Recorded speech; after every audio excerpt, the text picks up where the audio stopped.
Hello. Hi. Happy Friday, you gorgeous bunch of people. You've made it. It's Friday. You're with Donna and Cheryl TV. If you didn't know that already, always best you know what you're tuning into.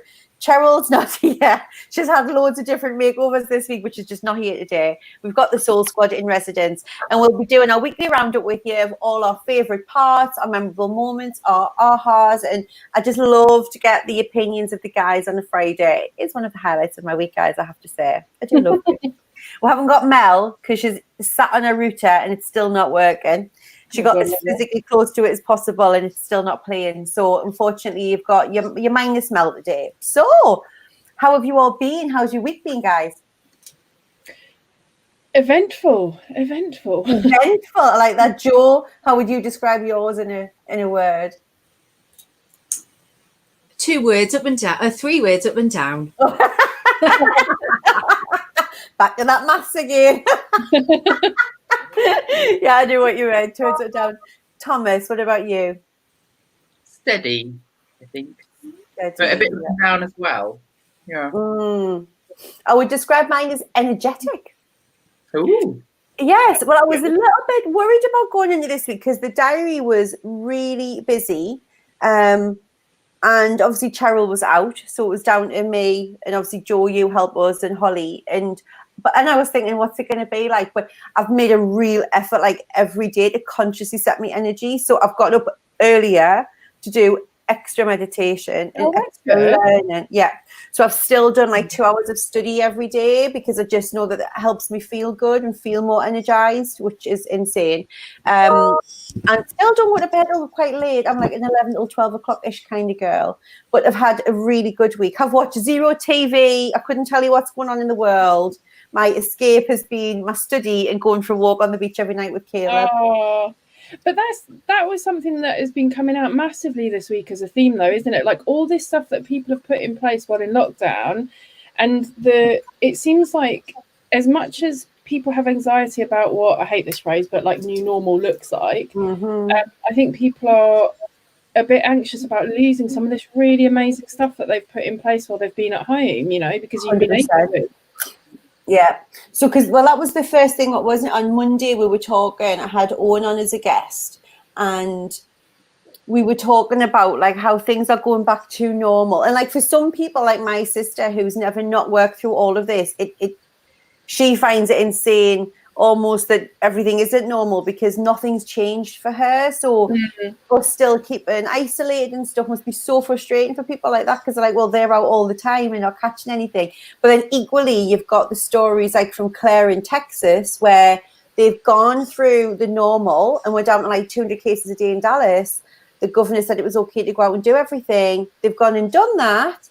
And now there's like 1,300 cases a day, and there's lots of cases of children with it. And so they've kind of then going back into isolation, much like Melbourne and, you know, some other places. So I think this is why people are anxious because just because the government says you can go and do stuff doesn't mean we can. Yeah.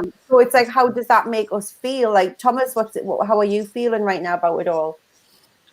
I'm still very cautious. I don't really want to go out and sort of go into bars and restaurants, which I really miss, I have to say. And I did have a thing. I did when I heard that it was lifted and restaurants and things were opening. I did book a meal at the Ivy here in Leeds, and all through that week, in the lead up to the Saturday, I was thinking, do I really want to go? I just thought it was going to be a really strange atmosphere, and I thought I'm not going to enjoy it. I'm not going to be able to relax. Despite the wine, So I cancelled it in the end, and I didn't go. I tell you what, because I went past, because I was thinking that, it'd be nice to go just for a drink, and then I'm like, I'm so conscious of people's hands touching glasses, and I'm like, where have they been? And then I walked past. Joe knows it. There's a big bar like right on the seafront next to where we live called the Sand Dancer. And while everything's been in lockdown, they've had workmen in, and they've built like all these beach huts outside, and they've put fire pits in. It looks amazing. Heaving yesterday. I walked past with Caleb for a walk at 4 o'clock, and you just know that those people aren't in families, and they're all sat next to each other. And I was just like, you'd hope that the families, and they just, you know, all those women were of the same age group were not related. All those men in the same age group were not. And I was just like, what is going on, guys? How's it making you feel, Jo? And like, especially for the girls, because they, you know, especially Ruth, she's a teenager. Like, she's wanting to go out all the time. I see gangs of girls and boys hanging around in the park. I'm like, holy crap, where are your parents? Are you one of those parents, Jo? It's difficult, and it's difficult when the teens, because she's got some friends who are going out, maybe just in 2s and 3s, and she's had some friends that have gone out all the way through. So I'm obviously the worst mum in the world, you know, because you're 14 and she's feisty, and you know, I don't know where she gets that from. But Must be you know, true. Such a feisty one. Oh yeah, never shuts up. It's hard. So I mean, she's gone out a couple of times where she's gone with one other person, and they've gone to a park. There's an element of, which is, it's good in a way for me. It's an element of, I've got to trust her. I've got to trust that she's got her gloves on, she's got a little mask on, she's been with one other person. There's an element of, I've just got to trust her, because loads of kids are going out, but I know that she's not going out in a massive group. Some friends, I think she's going to meet some friends in an hour or two friends, and they're going to go to the park round the corner, and I've just got to trust that, you know, they'll be in the park and she'll keep her distance. It's really difficult. People look at, it's just really hard, because I can't just totally lock her up and have no other, do you know what I mean? I've just got to, you know, I've got to let her have a little bit of freedom, a little bit of time. Have faith that you've done the right thing with her and she's got the right. Yeah, you know, and I mean, she knows she doesn't want to be out with loads of groups of kids. She's got a couple of little friends, or she's been out with one, and then she's been out with, I think it was 2, so the maximum is 3. But yeah, it's just, and for me, it's kind of helped, because it's kind of getting me in a little bit more perspective as well, out of so much of the fear thing. Because at the end of the day, when you think about the people that have had to work and just get on with it, and everyone is, it's just safety, isn't it? You just got to be safe, conscious, but I've also got to let her have a little bit of rope, a little bit of leeway. Yeah, absolutely. Yeah. And we were sensible kids. So Mel's here as well. So guys, you've got watching, like, how are you feeling this week as you've started to see things open up? I'm ecstatic that I've got a hairdresser's appointment, but equally I'm quite nervous about it, because that'll be the most I've been around anybody. I was ecstatic that I got the hairdresser's appointment, and it occurred to me this morning that means I have to wear actual jeans and not something of stretch variety. So in about an hour, watch Facebook, because there could be a tirade about like things shrinking in drawers and you haven't worn them. The washing machine. Oh God, I'm dreading it. So I'd love to know how you're all feeling, though, guys, watching. And then on Tuesday, obviously, I had an appointment. So Jo and Yvette, you were at the helm. So how was Tuesday for you guys? What was the big thing that came out in the conversation for you? I think it was communication, wasn't it, Jo? I mean, it was, people are very much thinking that when they go back to work, or the schools go back, or wherever they are in that journey, it's all about that upward communication as much as it is downward. People aren't waiting around for their bosses or whatever to be telling them what to do. Yeah. It's very much a case of, you know, feeling empowered enough to have those conversations and say, in order for me to feel safe, I want X, Y, not, you know, in a collaborative way. I'm doing it in my demanding way, but you know what I mean? Like in that type of conversation, really. So, and it was also, there was a little bit of conversation around, because you posted in the morning about what is it that makes you feel safe. So it was really interesting that there was a real sort of cross dynamic between emotional safety and physical safety. Yeah, absolutely. That was a really popular post in the Soul System as well, wasn't it? It was interesting to see. And it's funny because it's not a question I would have probably ever asked more than 4 months ago, but safety for us is really coming through now. Mel's just chipping in with, I'm happy just to hang fire and not rush back to the pubs and restaurants and the gym. Yeah, the gym. Because I was thinking there's a little fairground in Shields where we are, and Caleb was like, Mum, we've got some of the rides open. And all I could think of was, there's hands touching rails, touching doors, touching, like, there's no way people are going to be wearing gloves and putting antiseptic on. They're mostly teenagers, like there's no way. So yeah, until I hear if there's an increase in infections, embracing my newly found introversion. Totes Mel. Well, we went out yesterday because, you know, things were open and we just decided to nip out for a bit of lunch because we just, you know, haven't done that for ages. And there's this cute little place. We call it the Mutant Mile, where it is because it's in a well dodgy area of town. But it's a lovely little The Mutant Mile. Yeah, interesting folk on that road. But Colin was just made up. He was like a gleeful little child with that beer because it's the first time he's had a draft beer for ages. But it was all very well organised. It was very calm. There was lots of space between the tables. They'd taken quite a lot of tables out.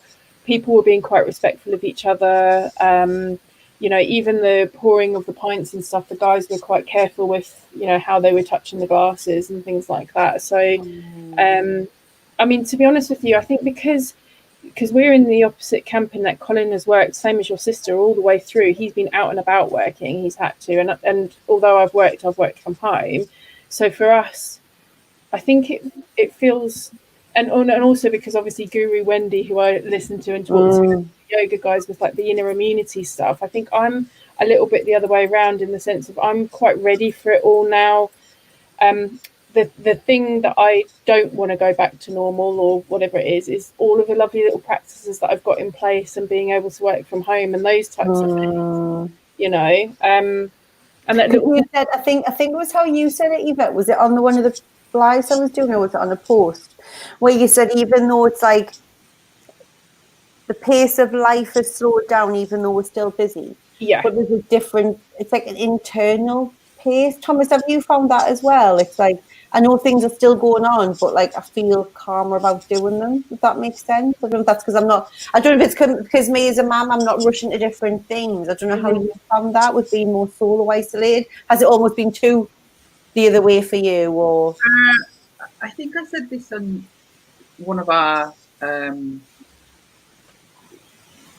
confidence calls, didn't I? I said I felt like everything was sort of happening, but everything sort of in slow motion. Yeah. But I feel like I'm sat waiting for stuff to happen a lot. But I'm trying to make things happen. But yeah, it's just very weird time. Weird, like we're all in suspenders.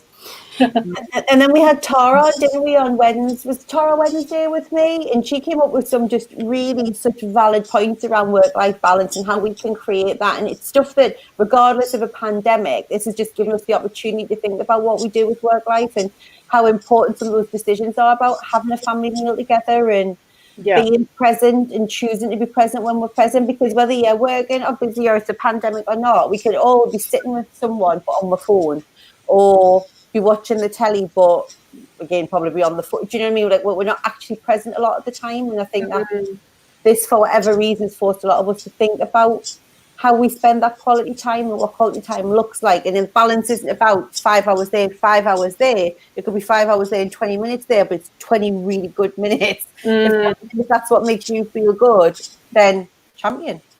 Was it Tara or was it Claire that said that line that really hit home, which was about all of our interactions where we're in that rush are quite transactional, and then and actually now that we've all sort of slowed down everything that we're doing and being present, you're like in it and you know, with all of your feelings and all of your stuff, you know, rather than it's almost like ticking a tick box to get through life, you know.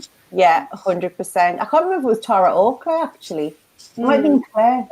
So I don't know who this is. Sorry, I've totally embraced the fact that I've had to change my mindset through lockdown, and it's made me reassess what's important. So I don't know who that is, sorry, because your name's not coming up. But yeah, absolutely. It's made us reassess. So it's just important that we don't lose those lessons, isn't it? So important. And then Claire was talking yesterday about some of the favourite things she's taken away from this that she wants to keep. So like, what is that for you, Jo? What do you want to make sure that you keep moving forward?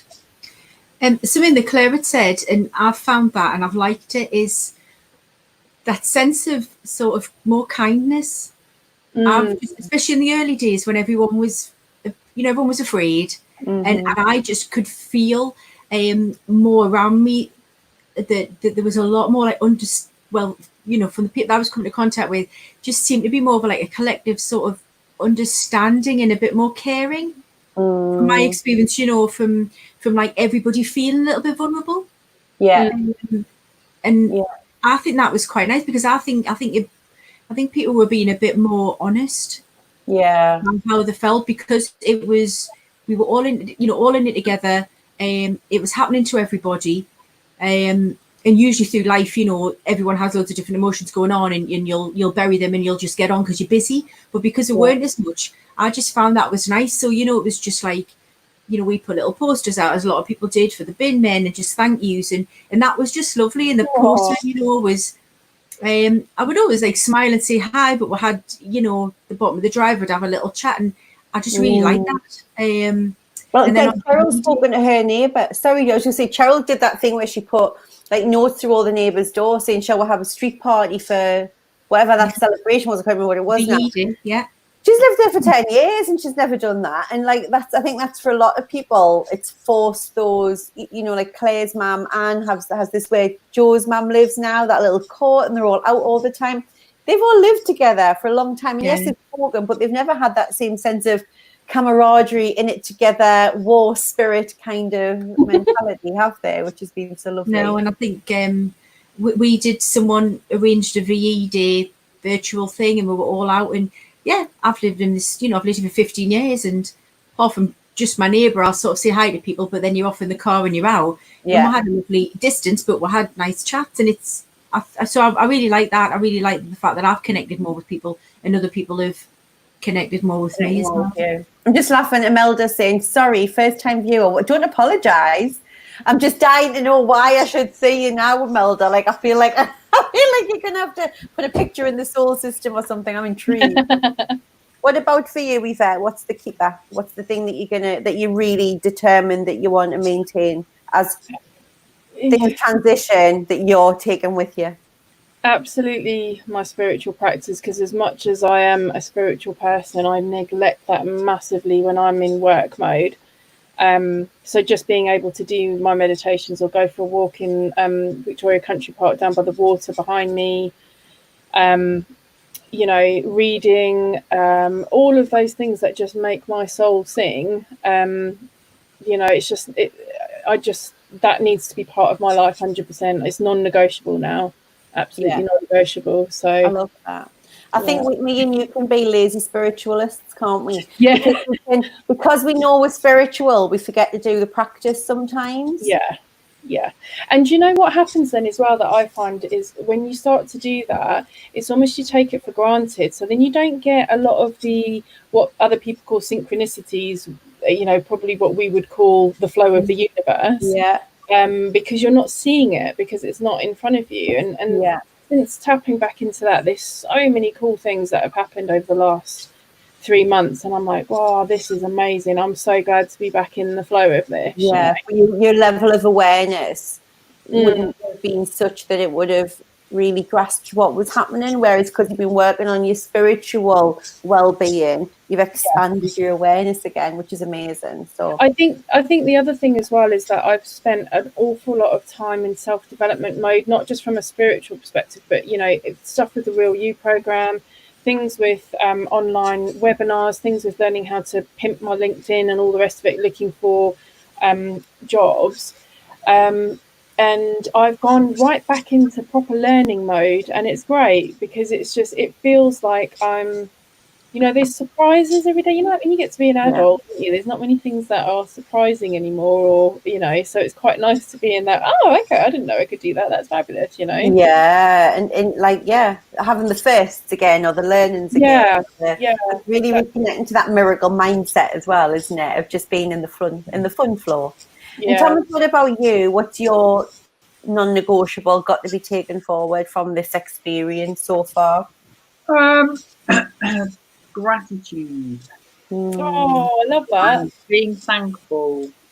Just you really sort of, especially if you watch the news and everything, you see a lot of people so much worse off. Just being thankful. So one of the things that I posted in the soul system, to one of the questions was, what makes you feel safe? And I put home. Home. I know that. It was like a blanket when I read it. I was like, oh, home. I've never ever felt that before, and spending this much time in my house, you look around and you're thinking, I'm so lucky, and Yeah. and you know, health wise and everything, because obviously a lot of people are not as fortunate, and that's definitely something that I'm going to not take for granted. Yeah, take the gratitude for. I love that. I love that. I think for me was, I think wasn't we talking to Claire about it yesterday. It's the and like I said, I haven't kind of worked out the how, but I know the how will find me is around how we keep that pace of not feeling constantly rushed. Like Cheryl and I probably worked harder this last few months than we haven't since we first set up the business, because it's been so busy, which is wonderful. But I think not then having Caleb's footballs and rugbies and and everything else on top, and just life in general, and Neil being out the house, like you said, it has felt slower even though it's still been busy. So it's how we keep that, like make the commitment to having that, not rushing them all the time and having fun with them. And just this morning it was like 9 o'clock and I was like, you're not dressed yet? And you went, no, I'm just playing with my Lego, mum. And my thing was going, it's 9 o'clock, I dressed to school. It's 9 o'clock, I dressed to school. And I just thought, okay, like, it's 9 o'clock, stay in your jammies, play with your Lego. Soon enough, you'll be back at school and I won't be able to nag you about it. So, you know what I mean? Like, that was just, hey, Dawn. Oh, this is my friend Dawn. I met her when I went to see Rich Lickford in San Diego, and Dawn is just moved to Cape Canaveral. And guys, Dawn, you've got to post some pictures of the beach, my friend. It's literally the most beautiful beach. So, lovely. Lovely.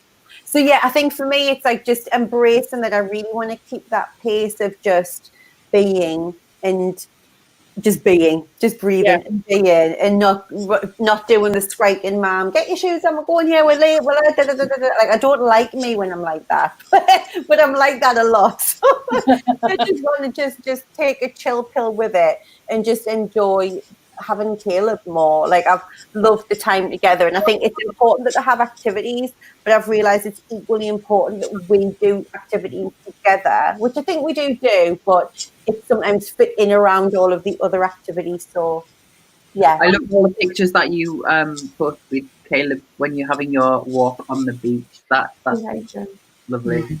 I love it. Just even things like that, though, because normally I go for a walk on a morning after I've dropped him at school, or I go for a walk with Cheryl, or I've got my headset in and I'm listening to stuff. So even the fact that, like, sometimes I'll say to him, no, Mummy wants to walk, and you're coming with me. It's like, I'm playing. I'm like, you're coming with me. You can play again in an hour. And then I'm like, I'll get you an ice cream or whatever. And then we'll go down. On that ice cream, though, Donna. His face, man. He's so sorry to interrupt you. That was hilarious. It was just so funny. And do you know what the funniest thing was? And I was talking to an amazing lady I met yesterday about this, is that they must be used to kids not speaking for themselves. So people always ask you what the kid wants, right? And I'm like, she said to me, oh, what does he want? And he pipes up, I want a double choc chip with a choc cone, please. And she looked, she went, my, he's confident. And I'm thinking, he only ordered an ice cream, like, let's not get carried away. And then she was like, and would you like sauce? He went, yes, chocolate would hold the raspberry. I was just in case. And like, for me, it's just, I don't like having these little moments with them. Like, I feel, and I know so many parents have said this, that over the lockdown, the little people have grown up so much, and probably because they've been around the grown-ups and hearing probably a lot more grown-up conversations than they usually have been exposed to. And, you know, I'm quite honest and open with Caleb, and I tell him when I'm worried about something, but I'll always give that reassurance, because I just think they have to learn how you process stuff. But it's just, I just feel like he's grown up loads. Like, in height, he's literally nearly the height of me now, which is alarming because he's 7. I don't know if that says a lot about him or a lot about me. It's not difficult. Vertically challenged, aren't you? I am skirting board dodger and proud of it. But yes, I don't know. I just want more of that lovely quality family time of us doing things together, simple things like Thomas says, like the walk and the ice cream, and just being present when I'm doing it. That is like my commitment. It's not a lot to ask, is it? Mel's just saying we've now got pet rats because of lockdown. The kids adore them. I like rats. I've always had pet. Well, I used to always have pet rats. The kids adore them, and it's been really great. Oh, that's lovely. Not for my carpets or internet cables. Or That's no. probably what's wrong with her Wi-Fi. The bloody rats have pushed through the cable. Yeah, they eat anything. So yeah, well, and then next week's going to be really cool, and I hope you guys can join us, because next Thursday is our free Supercharge Your Self-Confidence Masterclass. So there's one at 10 in the morning, there's one at 8 at night. I was talking to a group of people last night, the amazing, our friend Angela and Joe, I know you've been in the group as well, has been doing a LinkedIn boot camp. So last night I was the first live guest appearance in there, talking about how to be yourself on LinkedIn, because people are really scared about LinkedIn in general. But to me, it's about being yourself no matter where you are, you know, whether it's LinkedIn or wherever, at work. So the Self-Confidence Masterclass is really try and help people just tap into that. And we've taken the 5 most favorite tools and strategies that we did when we did the challenge back in June. So this is like the tried and tested stuff that the 200 people in there said were their favorite things. So we're going to be sharing them in the masterclass next week. So I'll do it now, actually, before I forget. Just make sure that you've registered for that, guys, if you haven't already. Yeah, if you're not booked on, do it. Honestly, it was so good. It was something that really just kind of booted me up the bum in June. It was brilliant. Well, lots of things booted me up the bum, but that was one thing. That was one thing. It was one thing. So we're going to be doing that next Thursday. So next week really is going to be talking. Well, next week, what I want to talk about a lot is self-belief, which is obviously like a deeper layer than self-confidence. But a lot of what we do touches, as you know, our mindset. So it will help. It's just about embedding it to a much deeper level. So next week, if you want more self-confidence, more self-belief, if you know you're lacking that self-worth, then we're going to be having different conversations about that next week. So make sure you tune in to us 12:30 every day. And then the masterclasses are on Thursday. It's not too late to jump in. Perfect. Right. It's nearly 1 o'clock. So everybody go and enjoy the rest of your lunch. Dawn, have an amazing day. Send us some nice beachy pics. Everybody have a lovely weekend, and we'll see you all on Monday. Sending you all love. Bye. Bye. Bye.